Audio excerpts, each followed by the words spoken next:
नमस्कार, स्वागत आहे तुमचं ममताज किचनमध्ये. आणि आज आपण बघणार आहोत पनीर मसाला रेसिपी, जी अगदी सोपी आणि रेस्टॉरंट सारखी चव घरच्या घरी देते. चला तर मग सुरू करूयात. सगळ्यात आधी एका पॅन मध्ये आपल्याला 2 चमचे तूप टाकून घ्यायचंय.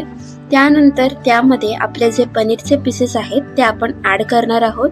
हे पनीरचे पीसेस आपल्याला मीडियम फ्लेमवर ठेवून खरपूस भाजून घ्यायचे, पण काळजी घ्या की तुमचे पनीरचे पीसेस कुस्करणार नाहीत. त्यानंतर त्या सेम भांड्यात आपल्याला तेजपत्ते, वेलची आणि थोडेसे तेल घालून त्याच्यात टोमॅटो टाकून आपण हे चांगलं परतून घेणार आहोत.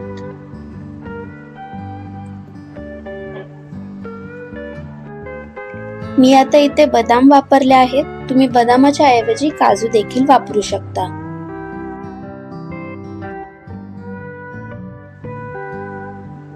आता आपण यामध्ये 1 चमचा मीठ घालून हे मिश्रण चांगलं परतवून घेणार आहोत.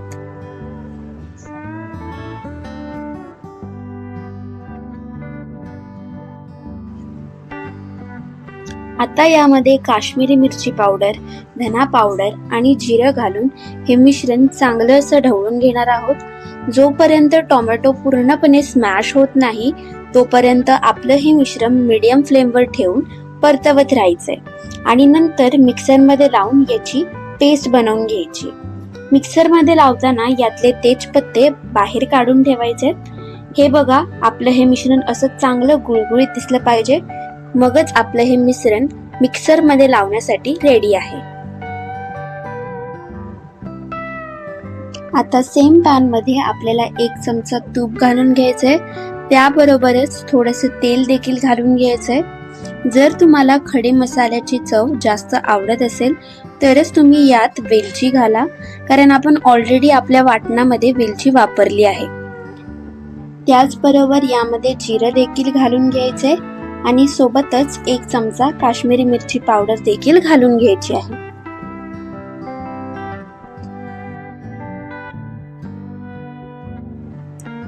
आता आपण यामध्ये आपलं रेडी केलेलं वाटण घालून हे मिश्रण चांगलं असं ढवळून घ्यायचं आहे.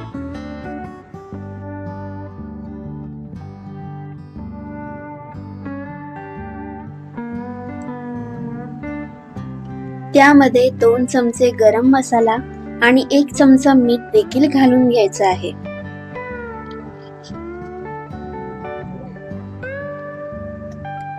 ही ग्रेव्ही आपल्याला थोड्या वेळ शिजू द्यायची आहे. सुरुवातीला तेल थोडंसं जास्त वाटेल, पण पनीर घातल्यानंतर आपली ग्रेव्ही अगदी परफेक्ट बनते. या रेसिपीची खास गोष्ट म्हणजे कांदे चिरण्याची किंवा लसूण सोलण्याची कटकट नसते. त्यामुळे अगदी झटपट अशी ही रेसिपी बनून तयार होते. त्याचबरोबर आपण यामध्ये थोडीशी कस्तुरी मेथी देखील घालून घेणार आहोत.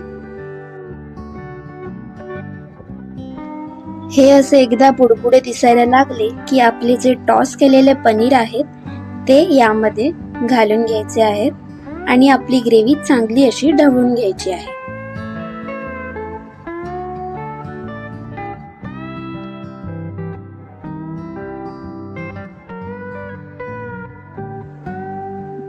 सगळ्यात शेवटी आपण यामध्ये फ्रेश क्रीम घालून घेणार आहोत.